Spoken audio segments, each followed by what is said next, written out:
Siya nga pala, malapit ka na magbalik sa eskwela. I'll miss you again. Naku, nagdrama na naman si Alfredo Tag.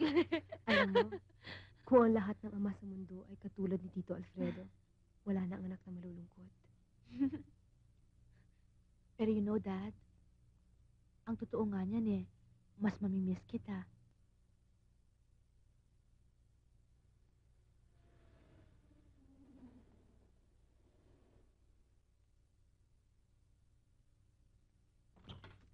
Tito Alfredo, Ay, Jessica, mabutit dumating ka na. Tito si Sarah. Naku, para namang di mo kabisado ang best friend mo. Mabuti pa yata yung panikin mo. At, naku, malamang nasa banyo pa yun hanggang ngayon eh. Sige, Tito.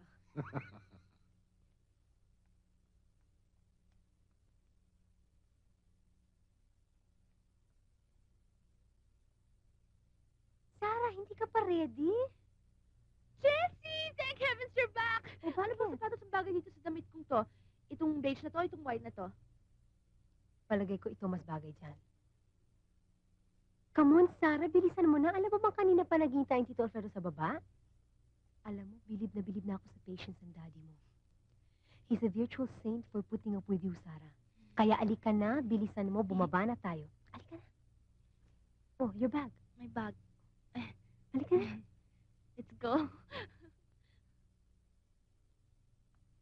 Ah, at last, my princess is ready. Ang daddy naman, mahirap yata magpaganda lang ganito ba?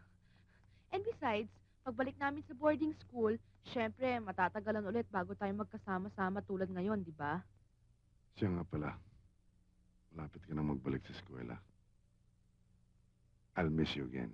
Naku, nagdrama na naman si Alfredo Tag.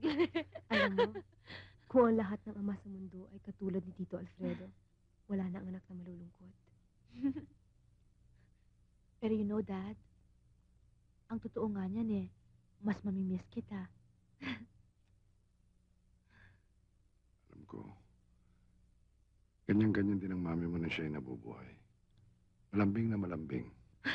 Hey, Mana we better rush. Yeah? We may be late. Come on.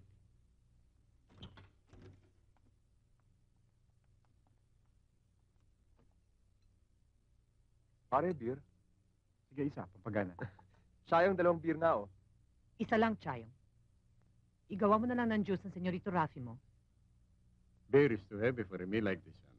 Siguro pag nasa Baguio kayo, in school, panay ang inom nyo ng beer, ano? I don't see anything wrong with a bottle or two, Mommy. Did you hear that, Ramon? Kailan ka ba natutong uminom? Sinong nagturo sa inyo? Hindi ko alam na allowed ng beer sa campus niyo. Actually, Tito Ramon, Tita Griselda, we are not allowed to drink beer inside the campus. Rafi and I do it occasionally, pero sa labas. Yan ang hirap ng malayo ka sa amin, eh. Bakit tayo mo pang lumipat ng eskwelahan dito sa Maynila? Baka nga naman lakwatsa lang yung asikaso ninyo doon. Hindi lang yun, Ramon. Baka puro panliligaw ang inatupag ng anak natin. Walter, bantayan mo mabuti ang kaibigan mo, ha? Yes, Tita.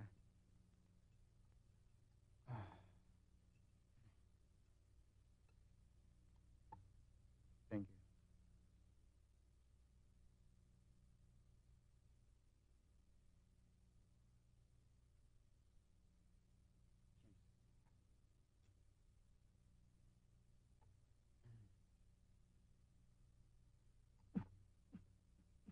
Nakita mo na yan. Hayaan mo, Tita. Pag-uwi namin ni Rafi sa bahay, bago matulog, inom kami ng pitchel-pitchel na gatas.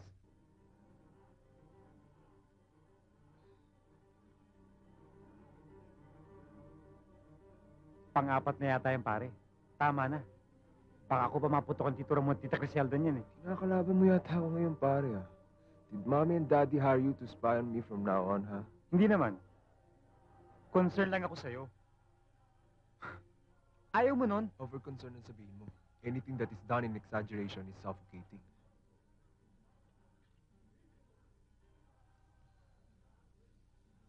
Ginagawa pa nga nila akong totoy hanggang ngayon, eh. Ito ang pagtulog ko dito, malaki ng himala at pinayagan ako. Parang ermat at erpat ko. Nakalimutan na yata nilang may nag-isa silang anak dito sa Pilipinas. Mabuti na lang, mabait ang Lola Daria ko at barkada kita. Kung hindi, pare, matagal ang inamag ang buhay ko. Ito ang pika-pika ninyo. Thank you ho. Anong pinapanood ninyo? Horror movie la. Hindi nyo ba ako alukin ng beer? I didn't know you like beer, Lola Daria. Iho, beer is medicinal. Kaya lang, huwag kang lalagpas sa 1 litro sa isang araw. Mm. Thank you.